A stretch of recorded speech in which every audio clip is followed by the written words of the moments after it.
Hello friends, chemistry class 12th lesson 2 solution में आपका हार्दिक स्वागत है।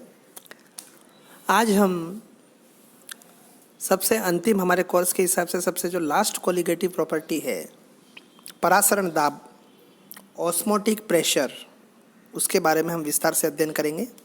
इससे पहले हमने वाष्प दाब में आपेक्षिक अवनमन, relative lowering of vapour pressure, क्वथनांक में उन्नयन, इलिवेशन इन बॉइलिंग पॉइंट और हिमांक में अवनमन, डिप्रेशन इन फ्रीजिंग पॉइंट, ये तीनों हमने देख लिए थे कि किस तरह से ये क्वथनांक में वृद्धि होती है, विलयन शुद्ध विलय की तुलना में विलयन के क्वथनांक में वृद्धि होती है, हिमांक में कमी होती है, फ्रीजिंग पॉइंट में कमी होती है ना। ये हमने सब देख लिया था, क्यों होता है, कैसे होता है, और ये किस तरह से कणों की संख्या पर निर्भर करता है, विलय के कणों की संख्या पर ये तीनों प्रॉपर्टी जो भी कोलिगेटिव प्रॉपर्टीज़ है वो डिपेंड करती है, ये हमने देखा था। आज हम देखेंगे परासरण दाब यानी ऑस्मोटिक प्रेशर किस तरह से अणुसंख्यक गुणधर्म है और इसका इम्पोर्टेंस क्या है और इससे विलय का मोलर द्रव्यमान किस प्रकार से निकाला जाता है। तो ये सब हम देखेंगे और इसके दैनिक जीवन में और हमारे जीवन में क्या महत्व है। तो परासरण दाब को जानने के पहले हमको परासरण को समझना जरूरी है। तो सबसे पहले हम देखेंगे विसरण और परासरण। विसरण यानी डिफ्यूजन और परासरण यानी ऑस्मोसिस। तो सबसे पहले हम देखते हैं विसरण। आपने पिछली क्लास 11th में पढ़ा होगा कि अगर हम किसी कमरे के कोने में अगर हम अगरबत्ती जलाएं तो उस अगरबत्ती की खुशबू कुछ ही क्षणों में पूरे कमरे में फैल जाती है ना। ऐसा क्यों होता है? क्योंकि जो भी गैसें होती हैं उन गैसों में एक दूसरे के अंदर मिश्रित होने की, मिक्स होने की टेंडेंसी होती है, प्रवृत्ति होती है। इस प्रवृत्ति को ही हम कहते हैं विसरण, डिफ्यूजन।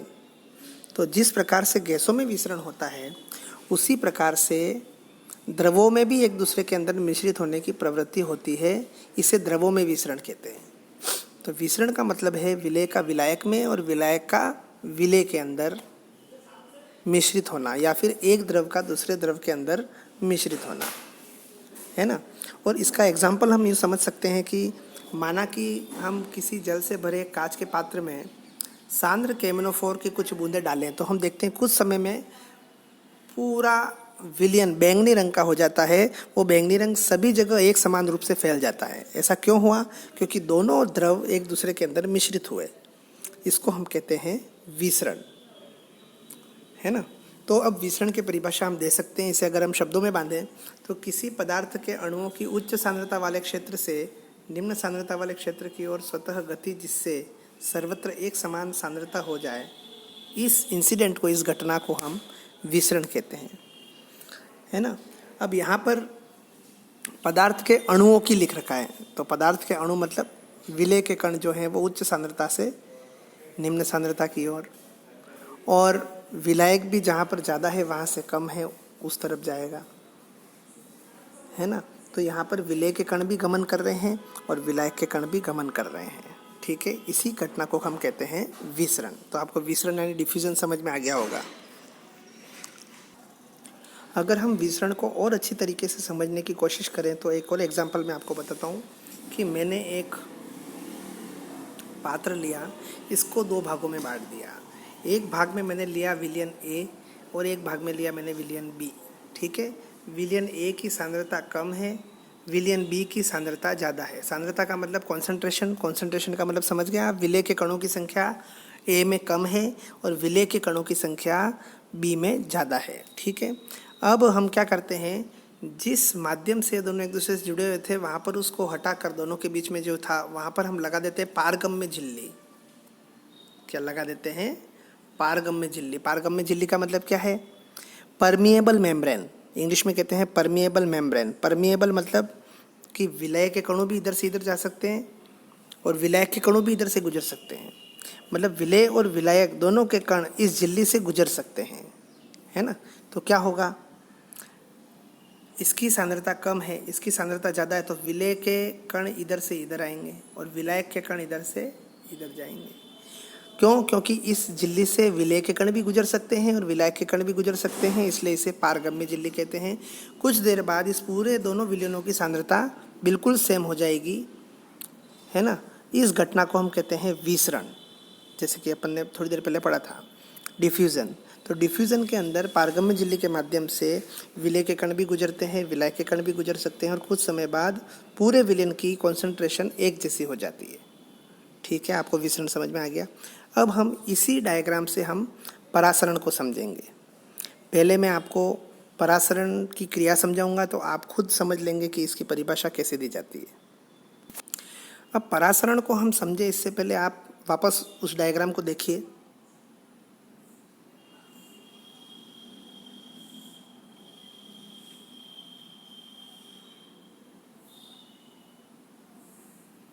यहाँ पर हमने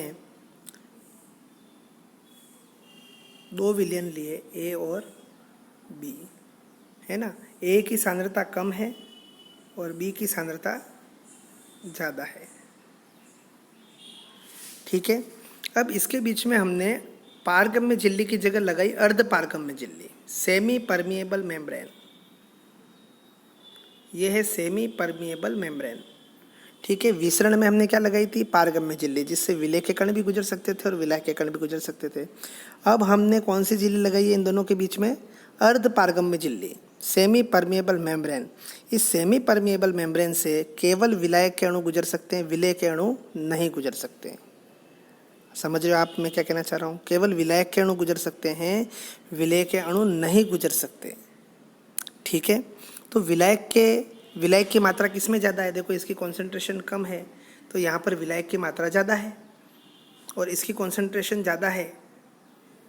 कॉन्सेंट्रेशन ज़्यादा का मतलब विलेय की मात्रा ज़्यादा है, तो यहाँ पर विलायक की मात्रा कम है। अब विलेय के कण तो इधर से उधर और उधर से इधर जा नहीं सकते, जा कौन सकते हैं? केवल विलायक के अणु। तो विलायक के अणु कहाँ से कहाँ जाएंगे? ज़्यादा से कम की ओर। तो विलायक के अणु कहाँ ज़्यादा है? विलायक के अणु इस तरफ ज़्यादा है, ए में। विलयन ए में विलायक की मात्रा ज़्यादा है, विलयन बी में विलायक की मात्रा कम है, तो विलायक के कण जाएंगे ए से बी की ओर। आया समझ में? तो विलायक के अणुओं का अर्ध पारगम्य झिल्ली के माध्यम से निम्न सांद्रता वाले विलयन से उच्च सांद्रता वाले विलयन की ओर गमन करना ही परासरण कहलाता है। That is osmosis. This process is known as osmosis, जिसको हम कहते हैं परासरण। ठीक है, अब आपने मेरे ख्याल से इस डायग्राम को पूरे अच्छी तरीके से समझ लिया होगा, जान लिया होगा, आपके दिमाग में बैठ गया होगा कि ये है क्या। अब हमको केवल शब्दों में बांधना है। एक बार चीज़ आपको समझ में आ जाए तो आप शब्दों में आराम से लिख सकते हैं। अब हम इसको शब्दों में व्यवस्थित ढंग से लिखेंगे जिससे हमको नंबर अच्छे से मिले। अब देखिए हम इसको लिखते हैं, क्या लिखेंगे? विलायक के अणुओं का अर्ध पारगम्य झिल्ली सेमी परमिएबल मेम्ब्रेन द्वारा निम्न सांद्रता वाले विलयन की जगह शुद्ध विलायक भी हो सकता है, उससे उच्च सांद्रता वाले विलयन या विलयन की ओर प्रवाहित होने की घटना परासरण कहलाती है। ठीक है, अब ये अर्ध पारगम्य झिल्ली जो हमने बता तो दी, इससे केवल विलायक के अणु गुजर सकते हैं। तो इसकी विशेषता आपको पता लग गई अर्ध पारगम्य झिल्ली की, कि इससे विलेय के कण नहीं गुजर सकते, केवल सॉल्वेंट पार्टिकल्स ही इससे जा सकते हैं, है ना, इससे गो थ्रू हो सकते हैं। अब एक तो आपको विशेषता पता लग गई। अब दूसरी बात यह है कि ये बनती किससे? तो अर्ध पारगम्य झिल्ली यानी सेमी परमिएबल मेम्ब्रेन भी दो प्रकार की होती है। एक तो होती है नेचुरल और एक होती है सिंथेटिक। एक होती है प्राकृतिक और एक दूसरी होती है संश्लेषित। तो जो नेचुरल या प्राकृतिक जो सेमी परमिएबल मेम्ब्रेन या अर्ध पारगम्य झिल्ली है, वह या तो जंतु मूल की बनी होती है या वनस्पति मूल की बनी होती है ना। हमारे कोशिका के चारों ओर जो कोशिका झिल्ली रहती है वो अर्ध पारगम्य झिल्ली की तरह व्यवहार करती है। वनस्पति के अंदर विभिन्न जैसे फल हैं, फूल हैं, उनके जो बाहरी परत होती है वो अर्ध पारगम्य झिल्ली की तरह कार्य करती है। तो बहुत सी चीज़ें हैं। तो ये तो हो गया नेचुरल हमारी सेमी परमेबल मेम्ब्रेन, जो प्रकृति की देन है, जो हमने नहीं बनाई। और जो मनुष्यों ने बनाई लैब के अंदर, उनको बोलते हैं हम सिंथेटिक या संश्लेषित अर्ध पारगम्य झिल्ली। ठीक है, उसमें कौन कौन सी हैं? फिनॉल और पोटेशियम फेरोसाइनाइड, ये दोनों फेमस है। बाकी और हैं, सेलुलोज एसीटेट की भी बनती है, बहुत सारी है हमारे पास। लेकिन यहाँ पर जनरली एग्जाम्पल दे रखा है केवल हमारी जानकारी के लिए, फिनॉल या पोटेशियम फेरोसाइनाइड की जनरली बनी होती है। तो परासरण में हमने दो मुख्य बातें देखी कि परासरण सदैव तनु विलयन से सांद्र विलयन की ओर होता है, या हम कह सकते हैं कि लो कॉन्सेंट्रेशन से हाई कॉन्सेंट्रेशन की तरफ विलायक के अणुओं के गमन से होता है ना। दूसरी बात यह है कि परासरण सदैव शुद्ध विलायक से विलयन की ओर होता है। एक ही बात है, शुद्ध विलायक यानी केवल विलायक है, विलय है ही नहीं यानी लो कॉन्सेंट्रेशन, और विलयन यानी उसके अंदर कुछ न कुछ विलय की मात्रा है तो हाई कॉन्सेंट्रेशन। तो एक ही बात है, अगर हम कहें कि निम्न सांद्रता से उच्च सांद्रता की ओर, लो कॉन्सेंट्रेशन से हाई कॉन्सेंट्रेशन की ओर, या फिर प्योर सॉल्वेंट से सॉल्यूशन की ओर ही होता है ऑस्मोसिस। परासरण हमेशा लो कॉन्सेंट्रेशन से हाई कॉन्सेंट्रेशन या प्योर सॉल्वेंट से सॉल्यूशन की तरफ होता है। ये फाइनल बात आप समझ लीजिए, ठीक है। अब हम देखते हैं इस परासरण यानी ऑस्मोसिस का महत्व क्या है, यह हमारे आसपास की घटित होने वाली घटनाओं में इसका क्या महत्व, क्या इंपॉर्टेंस है, क्या क्या ऑस्मोसिस हमारे चारों ओर हो रहा है क्या। तो ऐसी कुछ स्पेशल इंपॉर्टेंस मैं आपको बताऊंगा जो आपने ध्यान नहीं दिया होगा, लेकिन ये पढ़ने के बाद आपको लगेगा कि एक्चुअल में वास्तव में होता है ऐसा। तो सबसे पहला हम देखते हैं इंपॉर्टेंस ऑफ ऑस्मोसिस। सबसे पहला महत्व क्या है इसमें, परासरण के कारण मुरझाए फूल ताजे जल में रखने पर ताजे हो उठते हैं। ऐसा क्यों होता है, ये फूल है, ये फूल मुरझाया हुआ है, इसको हमने जैसे ही पानी में डाला,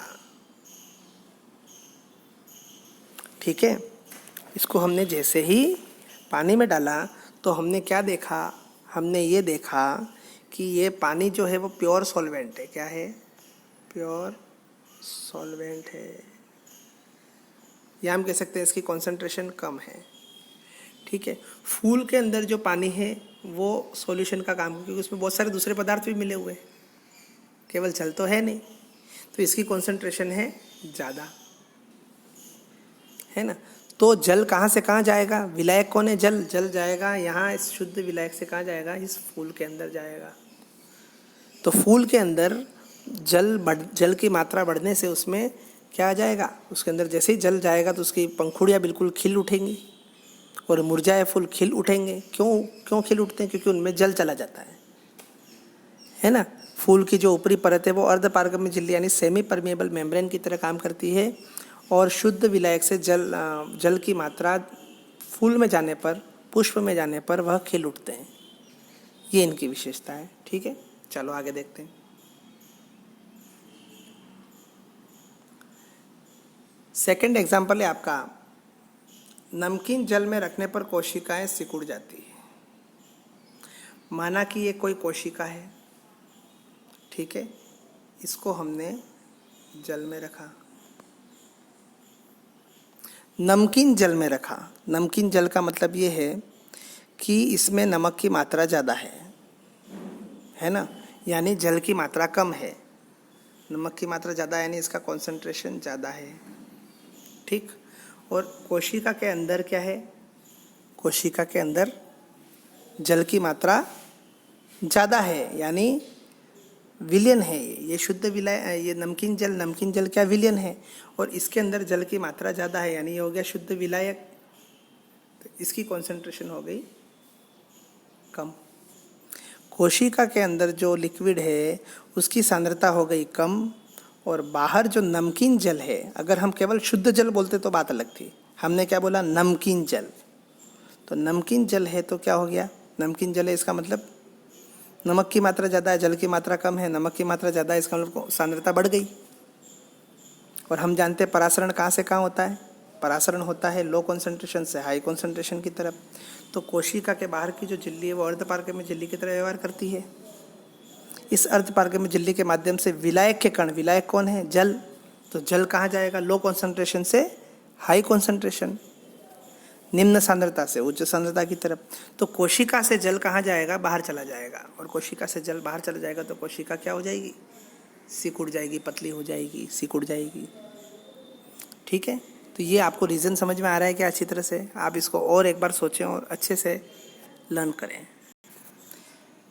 देखिए तीसरा एग्जाम्पल देखिए आप, अचार बनाने के लिए सांद्र लवणीय विलयन में रखा कच्चा आम परासरण के कारण जल का क्षरण कर सिकुड़ जाता है। देखना आपके घर में अचार बनता होगा सबके वहाँ। फॉर एग्जाम्पल मैं एक आम का अचार लेता हूँ, ठीक है, ये आम का अचार का टुकड़ा है, ठीक है, हम छोटे छोटे टुकड़ों में बांट देते हैं। उसके बाद उसके ऊपर आपने देखा होगा हम हल्दी और नमक लगाते हैं, हल्दी और नमक लगाते हैं। तो इसके ऊपर मैंने लगा दिया नमक, लगा दिया, नमक लगा दिया तो क्या हो गया, बाहर नमक ज़्यादा है, जल कम है, और इस अचार के टुकड़े के अंदर, आम के अचार के टुकड़े के अंदर जल की मात्रा ज़्यादा है ना। माना कि यहाँ मैंने नमक रख दिया, यहाँ पे नमक, ये नमक, तो बाहर तो हो गया कॉन्सेंट्रेशन ज़्यादा, सांद्रता ज़्यादा हो गई क्योंकि नमक ज़्यादा है, अंदर जल ज़्यादा है और दूसरी मात्रा कम है, तो अंदर हो गया कॉन्सेंट्रेशन कम हो गया, है ना। तो इसकी बाहरी परत करेगी अर्धपारगम्य झिल्ली की तरह व्यवहार करेगी, तो जल जो होगा वो कम सांद्रता से उच्च सांद्रता की ओर जाएगा, क्योंकि जल विलायक है। तो अचार के टुकड़े में से जल निकल करके बाहर चला जाएगा नमक में, क्योंकि बाहर जल की मात्रा कम है, ठीक है। आप ये ध्यान रखो कि परासरण क्यों होता है। परासरण इसलिए होता है कि लो कॉन्सेंट्रेशन से हाई कॉन्सेंट्रेशन की तरफ क्यों होता है, क्योंकि लो कॉन्सेंट्रेशन की तरफ विलायक की मात्रा ज़्यादा है, हाई कॉन्सेंट्रेशन है वहाँ विलायक की मात्रा कम है। और हम जानते हैं कि अर्धपारगम्य झिल्ली से केवल विलायक किरणु गुजर सकते हैं, तो विलायक किरणु हमेशा कहाँ से कहाँ जाएंगे, ज़्यादा से कम की तरफ जाएंगे, और ज़्यादा से कम की तरफ जाएंगे तो इसका मतलब कहाँ से कहाँ गए वो, इसका मतलब वो निम्न सांद्रता से उच्च सांद्रता की तरफ गए। आपको कंफ्यूज नहीं होना है। ज़्यादातर बच्चे ऐसे कंफ्यूज हो जाते हैं कि सर हमेशा जाना तो उच्च सांद्रता से निम्न सांद्रता की तरफ जाना चाहिए। अरे उच्च सांद्रता किसके कारण है, विलय के कारण है। सांद्रता हम किन पदों में निकालते हैं, जिसकी विलय की मात्रा ज़्यादा होती है तो उसकी हम कहते हैं उसकी सांद्रता ज़्यादा है, जिसमें विलय की मात्रा कम होती है उसको कहते हैं हम उसकी सांद्रता कम है। लेकिन यहाँ पर अर्धपारगम्य झिल्ली से विलय के कण जा ही नहीं रहे हैं, केवल विलायक के कण जा रहे हैं। और विलायक के कण कहाँ जाएंगे, विलायक के कण तो कहाँ से जाएंगे, जहाँ पर विलायक की मात्रा ज़्यादा होगी वहाँ से वो विलायक की मात्रा जहाँ कम है वहाँ पर जाएंगे। विलायक की मात्रा ज़्यादा कहाँ है, जहाँ पर सांद्रता कम है, इसलिए निम्न सांद्रता से उच्च सांद्रता की ओर विलायक के कण जाते हैं। तो अचार के टुकड़े में से जल निकल करके बाहर नमक में चला जाएगा, तो अचार के जो टुकड़े हैं वो सिकुड़ जाएंगे। और आपने देखा भी होगा, प्रैक्टिकली देखा होगा, आपने आपके घर में अचार बनाती है आपकी मदर वगैरह, दादी जी, अपने माता जी, तो जैसे ही आपने देखा होगा उनको नमक में रखते हैं तो वो टुकड़े सिकुड़ जाते हैं। वो इसलिए सिकुड़ जाते हैं, रीज़न है परासरण, ठीक। इसके बाद हम देखते हैं चौथा पॉइंट, जो लोग बहुत अधिक नमक खाते हैं या नमकीन भोजन लेते हैं, तो नमकीन भोजन लेंगे तो क्या होगा मुझे बताओ। भोजन कहाँ गया, हमारे ऊतक कोशिकाओं में गया, ठीक है, ऊतक कोशिकाओं में गया, आमाशय में गया, तो वहाँ पर नमक की मात्रा हो गई ज़्यादा, जल की मात्रा हो गई कम, ठीक है। तो जहाँ पर भी वो गए तो कोशिकाओं से जल निकल करके कहाँ जाएगा, वहाँ आ जाएगा ऊतक कोशिकाओं में। तो वहाँ पर हमको ऐसा लगेगा कि हमारे अंदर पानी भर गया है ना। जो भी नमकीन भोजन ज़्यादा करते हैं उनको खाना खाने के बाद ऐसा लगेगा कि मेरे पेट में पानी भर गया है, और एकदम से भारीपन लगेगा, उनको स्थूलपन लगेगा, है ना। इस बीमारी को कहते हैं, या इस प्रकार की जो सूजन आती है या स्थूलता आती है उसको कहते हैं एडिमा, है ना। तो आप भी ये चेक कर सकते हैं, जो बहुत अधिक नमक खाते हैं उनके ये प्रॉब्लम रहती है जनरली, ठीक। नेक्स्ट आपका यूज़ है, परासरण के कारण ही नमक युक्त मांस और मिश्री में पागे गए फल पर स्थित बैक्टीरिया जल की कमी के कारण संकुचित होकर मर जाते हैं। देखना नमक युक्त मांस, ये मांस है, इसके ऊपर नमक है, ठीक है, नमक लगा हुआ है, या यूँ कहते हैं हम ऐसे पात्र में ले जिसमें नमक रख रखा है, ठीक है। इस मांस के ऊपर कोई बैक्टीरिया भी है, चलो ठीक, इस बैक्टीरिया के ऊपर भी नमक आ गया। अब बाहर नमक जहाँ पर है वहाँ जल की मात्रा कम है, तो बैक्टीरिया के अंदर से जल निकल करके कहाँ जाएगा, नमक में चला जाएगा। तो बैक्टीरिया के अंदर जल की कमी हो जाएगी तो वो सिकुड़ करके जल क्षरण के कारण, जल की कमी के कारण मर जाएगा। यही इसी प्रकार से किसी फल को अगर हम मिश्री में पकाएं, ये फल है ना, ये फल है, चलो इसको हमने यहाँ मिश्री भर दी यहाँ पर, तो बाहर मिश्री ज़्यादा है यानी जल की मात्रा कम है, विलायक की मात्रा कम है, अंदर जल की मात्रा ज़्यादा है और इसके ऊपर कोई बैक्टीरिया लगा हुआ है अगर, तो इस बैक्टीरिया के ऊपर भी वो मिश्री आ जाएगी। तो बैक्टीरिया के अंदर से जल निकल करके बाहर निकल जाएगा, तो बैक्टीरिया जल की कमी के कारण मर जाएगा। यही कारण है कि नमक युक्त मांस और मिश्री में पकाए गए फल पर उपस्थित बैक्टीरिया जल की कमी के कारण मर जाते हैं। नेक्स्ट है आपका, जल का मृदा से पौधों की जड़ों में और फिर पौधों के ऊपर के हिस्से में पहुंचना आंशिक रूप से परासरण के कारण होता है। बिल्कुल सीधी सी बात है। क्या लिख रखा है? मृदा से पौधों की जड़ों में।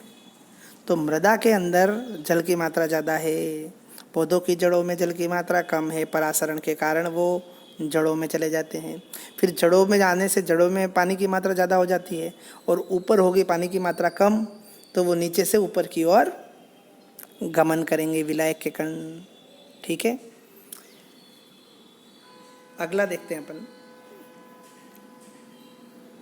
बहुत ही इम्पोर्टेंट है ये और सोचने लायक बात है। रुधिर कोशिकाओं में स्थित द्रव की सांद्रता 0.9% सोडियम क्लोराइड के तुल्य होती है। यानी रुधिर के अंदर जो लिक्विड है उसका कॉन्सेंट्रेशन होता है 0.9% NaCl के बराबर। ठीक है, ये रुधिर कोशिका है। इसके अंदर जो लिक्विड है वो है 0.9% NaCl के बराबर। तो आपने क्या देखा, माना कि कोई रुधिर कोशिका है, ये ऐसे रुधिर कोशिका है। ठीक, इसके अंदर जो लिक्विड भरा है उसकी सांद्रता है 0.9% NaCl के बराबर, है ना। अब इसको हमने ऐसे विलयन में रखा, ये पात्र के अंदर जो विलयन भरा है उसकी सांद्रता ज़्यादा है 0.9% NaCl से। ठीक, तो इसकी सांद्रता हो गई कम, इसकी सांद्रता हो गई बाहर ज़्यादा, अंदर हो गई कम, तो अंदर से जल निकल करके कहाँ जाएगा? बाहर जाएगा, तो कोशिका क्या हो जाएगी? सिकुड़ जाएगी। और अगर बाहर के विलयन की सांद्रता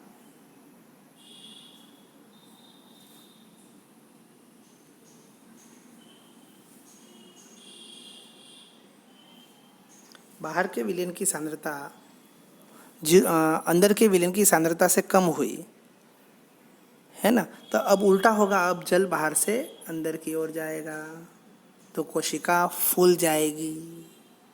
तो बहुत ही फेमस क्वेश्चन है, अक्सर एग्जाम में पूछा जाता है, कंपटीशन एग्जाम में भी पूछा जाता है। दिमाग चलाइए, रटिए मत, बिल्कुल ध्यान रखिए, कोई रटने की जरूरत नहीं है। आंख बंद कीजिए, कल्पना कीजिए, कोशिका है रुधिर कोशिका, ठीक है, उसके अंदर का कॉन्सेंट्रेशन है 0.9% NaCl, उसके बाहर का कॉन्सेंट्रेशन अगर उससे ज़्यादा हुआ तो हमेशा परासरण कहाँ से कहाँ होगा? हमेशा परासरण होगा कम सांद्रता से अधिक सांद्रता की ओर।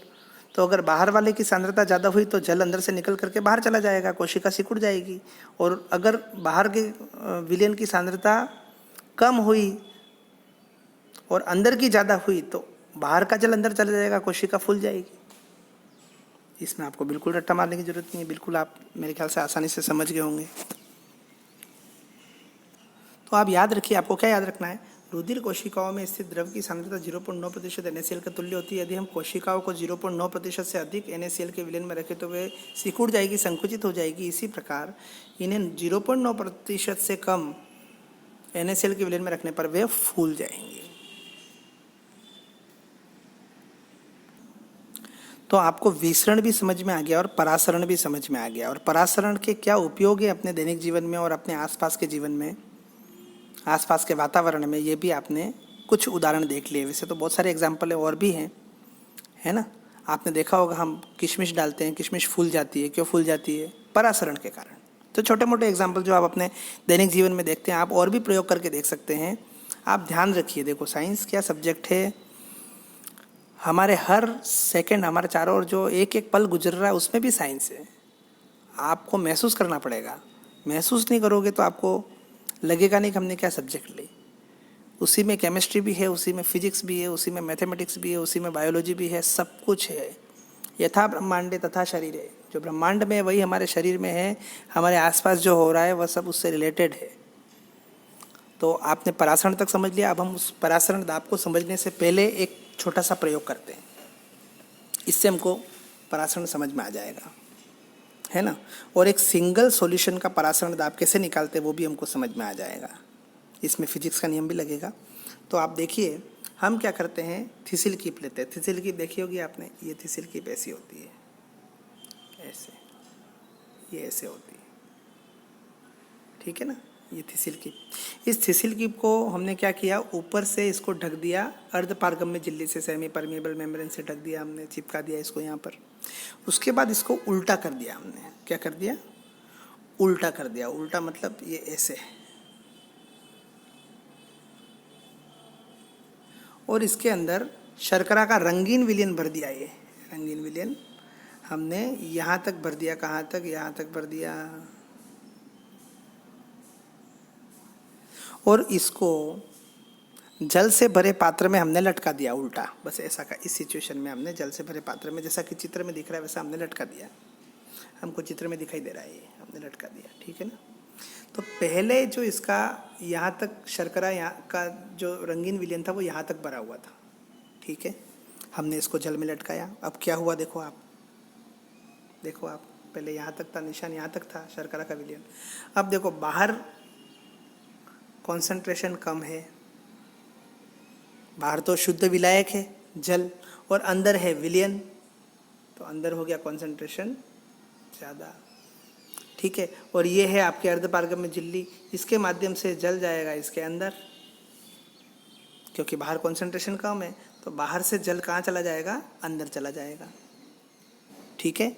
अंदर जाएगा, इसके अंदर जाएगा, तो पहले जो स्तर यहाँ था, यहाँ से उठ करके ये लेवल कहाँ चला जाएगा, यहाँ चला जाएगा। ये जो सॉल्यूशन भरा था ये ऊपर चढ़ करके कहाँ तक आ जाएगा, एच हाइट तक चढ़ जाएगा। ये एच ऊंचाई तक ये विलयन, शर्करा का रंगीन विलयन इसमें ऊपर चढ़ जाएगा, है ना। तो जिस प्रेशर से ये लिक्विड यहाँ से यहाँ तक आया, उस प्रेशर को ही हम कहते हैं, उस दाब को हम कहते हैं परासरण दाब। समझ में आया आपको। जिस प्रेशर के कारण ये शर्करा का जली विलयन पहले, रंगीन विलयन पहले यहाँ था और ये एच ऊंचाई तक चढ़ा, उस दाब को ही हम कहते हैं ऑस्मोटिक प्रेशर, यानी परासरण दाब। समझ में आ गया आपको। तो मैंने आपको बताया कि जितनी हाइट तक चढ़ा वो लिक्विड, उस हाइट को मापने के बाद उसको विलयन के घनत्व से और गुरुत्वीय त्वरण से गुणा करने के बाद, गुणा करेंगे तो हमको जो दाब प्राप्त होगा वो परासरण दाब कहलाएगा, है ना। हम कह सकते हैं वह द्रव स्थितिक दाब जो परासरण के कारण उत्पन्न होता है, विलयन का परासरण दाब कहलाता है। इसे पाई से व्यक्त करते हैं, इसको पी से नहीं। आपने फिजिक्स में देखा होगा कि जब कोई द्रव एच हाइट तक चढ़े और उसका घनत्व डी हो तो दाब का मान होता है एच डी जी, पी बराबर एच डी जी, आपने पढ़ा होगा। लेकिन यहाँ पर परासरण दाब को पी नहीं पाई से व्यक्त करते, इसलिए हमने यहाँ पर लिखा पाई बराबर एच डी जी, ठीक, ठीक है ना। तो आपने देख लिया कि एक सिंगल सॉल्यूशन में हमने लिया था शर्करा के विलयन में,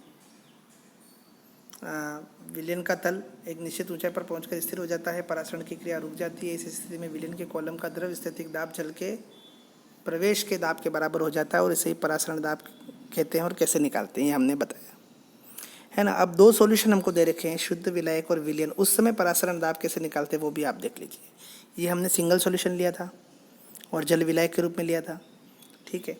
अब हम इसी को एक अलग तरीके से, है उसी पैटर्न का लेकिन अलग तरीके से समझते हैं, आपको समझने में और आसानी होगी। यहाँ पर देखिए आप दो चैम्बर बने हुए हैं, है ना। एक तो है चैम्बर, ये है चैम्बर ए और ये है चैम्बर बी, ठीक। इसमें है विलयन, यानी इसकी कॉन्सेंट्रेशन ज़्यादा है। इसमें है शुद्ध विलायक, इसका मतलब इसकी कॉन्सेंट्रेशन कम है। इन दोनों चैम्बर को हमने जोड़ दिया अर्धपारगम्य झिल्ली से, और हम जानते हैं कि सेमी परमिएबल मेम्ब्रेन से केवल विलायक के अणु गुजर सकते हैं, और विलायक के अणु कहाँ से कहाँ जाएंगे, कम सांद्रता से अधिक सांद्रता की ओर, तो इधर से इधर जाएंगे, जल के अणु किधर से किधर जाएंगे, इधर से इधर की ओर जाएंगे। इधर से इधर की ओर जाएंगे तो यहाँ पर इस चैम्बर के अंदर शुद्ध विलायक जो था उसकी मात्रा कम हुई। पहले वो ए पर था, ए से खिसक करके कहाँ पर आ गया, सी पर आ गया। ये पिस्टन जो ए पर था, लिक्विड कम होने के कारण वो सी पर आ गया। और ये जो विलायक के कण जल के अणु यहाँ से बी से ए में गए, चैम्बर बी से चैम्बर ए में, तो वो इस पिस्टन को ए से चढ़ा करके कहाँ रख देंगे, डी पर रख देंगे। आया समझ में? यानी यहाँ पर पिस्टन ऊपर से नीचे आया, यहाँ नीचे से ऊपर चला गया। बिल्कुल स्वाभाविक सी प्रक्रिया है, आप कल्पना कर सकते हैं आसानी से। ठीक है, तो अब जब ये यहाँ पर आकर के स्थिर हो गया, कहाँ पर, ये ए से डी पर आया, डी पर आकर स्थिर हो गया। अब इस पर हम पिस्टन P1 पर इतना प्रेशर डालें कि ये जो ए सी पर आया था वे वापस ए पर चला जाए, पहले वाली स्थिति में आ जाए। तो हमको पता लग जाएगा कि हमने परासरण के कारण कितना प्रेशर लगा। ठीक है, क्योंकि हमको परासरण को केवल रोकना है, केवल रोकना है। तो पहले जब परासरण नहीं था तब की यह सिचुएशन थी, ए पर था, परासरण के बाद सी पर आ गया। उस सी से वापस ए पर लाने के लिए जितना भी प्रेशर लगाया जाएगा वह उसका ऑस्मोटिक प्रेशर यानी परासरण दाब कहलाएगा। ठीक, आ गया समझ में सबको? अब इसी को शब्दों में देख लीजिए आप। चित्रानुसार परासरण के कारण विलायक के अणु अर्धपारगम्य झिल्ली द्वारा विलयन की ओर प्रवाहित होते हैं, जिससे पिस्टन P1 ऊपर की ओर उठता है, पिस्टन P2 नीचे सी की ओर आता है। पिस्टन P1 पर बाहर से इतना दाब लगाते कि पिस्टन अपनी मूल अवस्था ए पर आ जाए। पिस्टन P1 पर लगाया गया वह बाहरी दाब परासरण दाब कहलाता है, जैसा कि मैंने आपको समझाया। तो आप समझ गए होंगे परासरण दाब किसे कहते हैं। अगर मैं शॉर्ट में कहूँ तो परासरण की प्रक्रिया को रोकने के लिए प्रयुक्त दाब परासरण दाब कहलाता है। सिंपल, साधारण परिभाषा, सिंपल परिभाषा। ये छोटा सा डायग्राम बना लीजिए और ये लिख दीजिए सीधा, तो भी आपका काम हो जाएगा, पूरे में से पूरे नंबर मिलेंगे।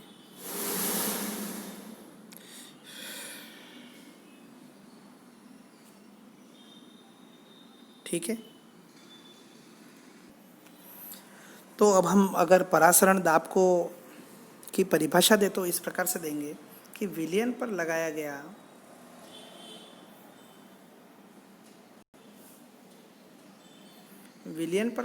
वह बाहरी दाब जो परासरण की प्रक्रिया क्या है, विलायक के अणुओं का अर्धपारगम्य झिल्ली से विलयन में प्रवेश, उसको रोक देता है, परासरण दाब कहलाता है।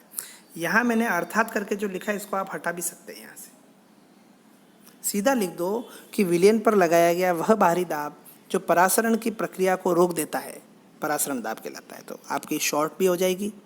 जिन बच्चों को पूरी परिभाषा याद नहीं रहती है वो इस तरीके से लिख सकते हैं, नंबर में कोई कमी नहीं आएगी। परिभाषा ज़्यादा लिखने से नंबर नहीं मिलते हैं, परिभाषा सही लिखने के नंबर मिलते हैं। साइंस के अंदर यही है, एक सही लिखो, जितना आता है उतना लिखो, ज़्यादा लिखने का कोई औचित्य नहीं है।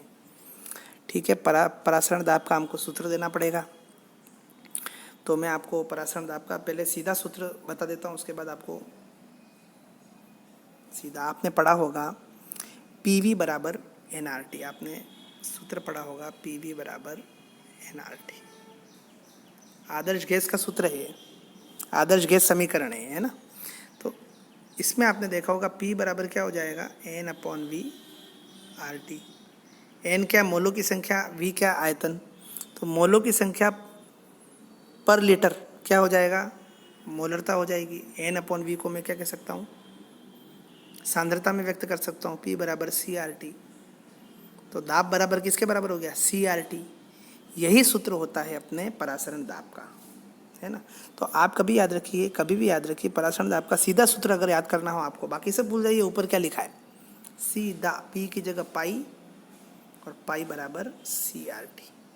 C क्या है, पाई क्या है, परासरण दाब। C क्या है, सांद्रता मोलरता में, मोलरता क्या होती है, मोल प्रति लीटर। R क्या है, गैस स्थिरांक, और T क्या है, ताप केल्विन में। समझ रहे हो ना आप ये कहाँ से आए। अब हम आपकी बुक में जो डेरिवेशन दे रखा है उस हिसाब से इसको सिद्ध करते हैं। क्या दे रखा है,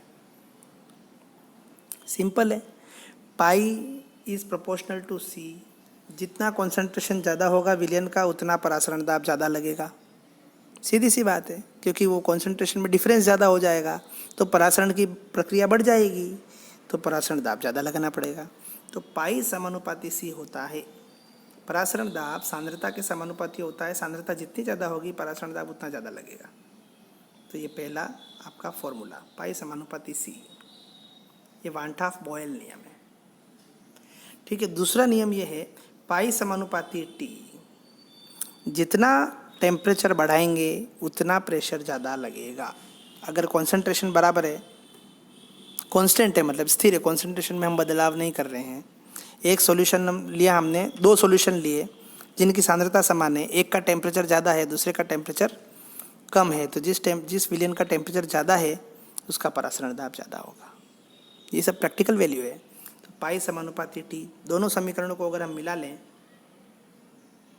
तो पाई समानुपाती हो जाएगा सी टी, समानुपाती का चिन्ह हटाएंगे तो आर आ जाएगा, ये हो जाएगा पाई बराबर सी आर टी। लेकिन मैंने आपको पहले ही बता रखा था ये कि जैसे P बराबर सी आर टी होता है वैसे P की जगह पाई मान लो, तो आपको वैसे याद करने की जरूरत नहीं, पाई बराबर सी आर टी। आपको न्यूमेरिकल्स में ये सूत्र सीधा यूज़ करना है, सीधा लगाना है, कोई प्रॉब्लम नहीं है। सी बराबर मोलरता है, ध्यान रखना। ठीक, अब कभी कभी प्रश्नों में, आंकिक प्रश्नों में, परासरण दाब के प्रश्नों में सांद्रता मोलरता में नहीं दे करके वहाँ पर मोलों की संख्या और आयतन अलग अलग दिया होता है। तो हम इसको अगर तोड़ करके लिखे, सी की जगह लिख दूँ मैं N/V। N है मोलों की संख्या, V है आयतन, तो ये V इधर चला जाएगा, तो क्या हो जाएगा पाई V बराबर NRT। ये बन गया आदर्श गैस समीकरण। मैंने आपको पहले भी लिखाया था PV बराबर NRT, आदर्श गैस समीकरण है ना। अब चूंकि यहाँ P क्या है, दाब, और परासरण दाब को पाई से बताते दिए, हो जाएगा PV की जगह पाई V बराबर NRT। ठीक,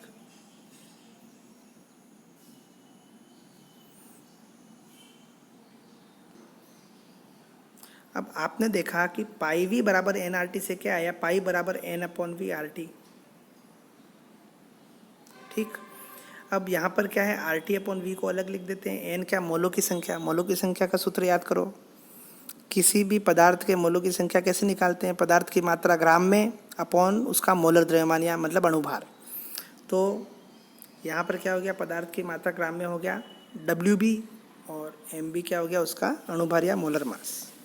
B क्यों लिखा हमने, क्योंकि B है सॉल्यूट, विलेय। अगर यहाँ पर विलायक होता तो क्या लिखते हैं हम, A लिखते, लेकिन हमको विलेय का मोलर मास निकालना है,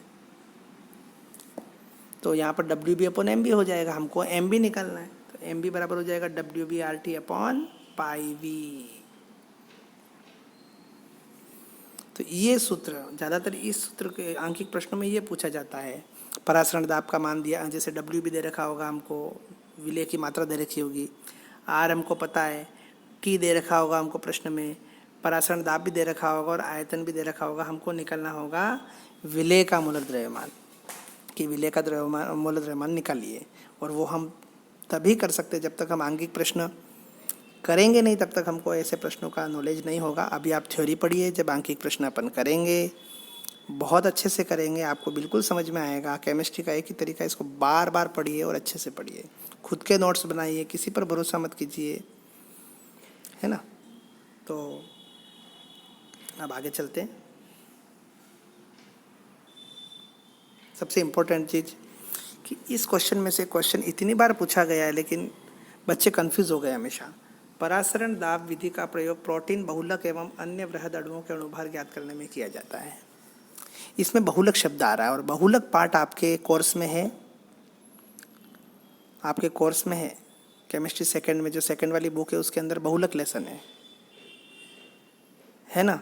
तो बच्चे जैसे बहुलक से रिलेटेड कोई प्रश्न आता है सीधे उस पार्ट के बारे में सोचते हैं कि यार बहुलक का अणुभार किस विधि द्वारा ज्ञात किया जाता है, तो वो उस लेसन में देखते हैं कि यार उस लेसन में तो कहीं दे ही नहीं रखा है। जबकि ये क्वेश्चन है इस लेसन का, सेकंड लेसन का, कि जितने भी ज़्यादा मोलर मास वाले प्रोटीन हो गए, बड़े बड़े अणु हो गए, वृहद अणु हो गए, बहुलक हो गए, इनका जो मोलर द्रव्यमान अणुभार है वो परासरण दाब विधि द्वारा ज्ञात किया जाता है। ऐसा इसलिए किया जाता है क्योंकि दाब का मापन कमरे के ताप पर किया जा सकता है ना। और हम जो भी निकाल रहे हैं वृहद अणुओं के, प्रोटीन के, एंजाइमों का मोलर मास, उसमें जीवाणु होते हैं और ये जीवाणु और जो ये भी रहते हैं वो कमरे के ताप पर जिंदे रहते हैं। हाई टेम्परेचर पर ये जीवित नहीं रह सकते, इसलिए इनको टेम्परेचर विधि से नहीं निकाला जाएगा। इनका मोलर मास हमेशा दाब विधि से निकाला जाएगा। और दाब विधि भी कौन सी? परासरण दाब विधि।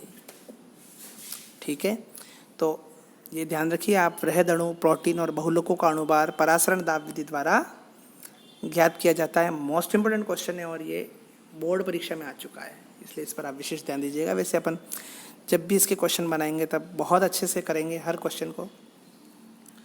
अब आता है नेक्स्ट टॉपिक है परासरण दाब के आधार पर विलयन के प्रकार। देखिए, माना कि दो विलयन हैं ऐसे हैं जिनमें कणों की संख्या समान है। विलय के कणों की संख्या समान है, आयतन समान है, कॉन्सेंट्रेशन यानी सेम हो गया दोनों का। तो कणों की संख्या समान होने के कारण दोनों का परासरण दाब क्या होगा? बराबर होगा। तो ऐसे दो विलयन जिनके परासरण दाब बराबर हो उनको बोलते हैं हम आइसोटोनिक सॉल्यूशन या समपरासरी विलयन, क्योंकि उनका परासरण दाब समान है, इक्वल है। ठीक है, इक्वल है तो उनको क्या बोलेंगे? समपरासरी। माना कि अगर इक्वल नहीं है तो दो सॉल्यूशन है, तो इसका मतलब क्या हुआ? एक का ज़्यादा एक का कम। एक का ज़्यादा होगा परासरण दाब तो दूसरे का ऑब्वियसली क्या होगा? कम होगा। वह विलयन जिसका परासरण दाब अधिक होता है वह अति परासरी विलयन कहलाता है, जिसको इंग्लिश में कहते हैं हाइपरटोनिक। और जिसका परासरण दाब कम होता है उसको बोलते हैं हाइपोटोनिक, अल्प परासरी विलयन। ठीक है, तो परासरण दाब के आधार पर विलयन इतने प्रकार के होते हैं। कैसे? अगर दोनों का परासरण दाब समान हुआ तो दोनों क्या कहलाएंगे? समपरासरी। दोनों का अलग अलग हुआ तो जिसका ज़्यादा है वो कहलाएगा अति परासरी, हाइपरटोनिक, और जिसका कम है वो कहलाएगा हाइपोटोनिक, अल्प परासरी। अब हम परासरण दाब का अंतिम टॉपिक और मोस्ट इंपोर्टेंट टॉपिक देखेंगे, जिसका नाम है प्रतिलोम परासरण। इसको व्युत्क्रम परासरण भी कहते हैं और इसको इंग्लिश में कहते हैं रिवर्स ऑस्मोसिस। कई शब्द सुना है आपने? ये कहीं आपके सुनने में आया कि नहीं है? आपके ज़्यादातर बच्चों के घरों में आरओ वाटर सिस्टम लगा रखा होगा, पानी को शुद्ध करने के लिए लगा रखा होगा। उसका पूरा नाम क्या है? Reverse osmosis system. वही सिस्टम है ये, है ना। और इस सिस्टम का उपयोग ऑब्वियसली तो आपको पता लग गया होगा, प्रतिलोम परासरण का उपयोग किस में किया जाता है? जल को शुद्ध करने में, शुद्ध जल की प्राप्ति में। तो जहाँ पर खाड़ी देश है, जहाँ पर पेट्रोल निकलता है, अपने यहाँ पर खोदो तो पानी निकलता है, वहाँ खोदो तो क्या निकलता है? ज़मीन में तेल निकलता है। ऐसा कहते हैं कि जब राम ने 3 दिन तक समुद्र से विनती की रास्ता देने के लिए और समुद्र ने रास्ता नहीं दिया तो उनको क्रोध आया और उन्होंने अपनी प्रत्यंचा पर बाण चढ़ा लिया।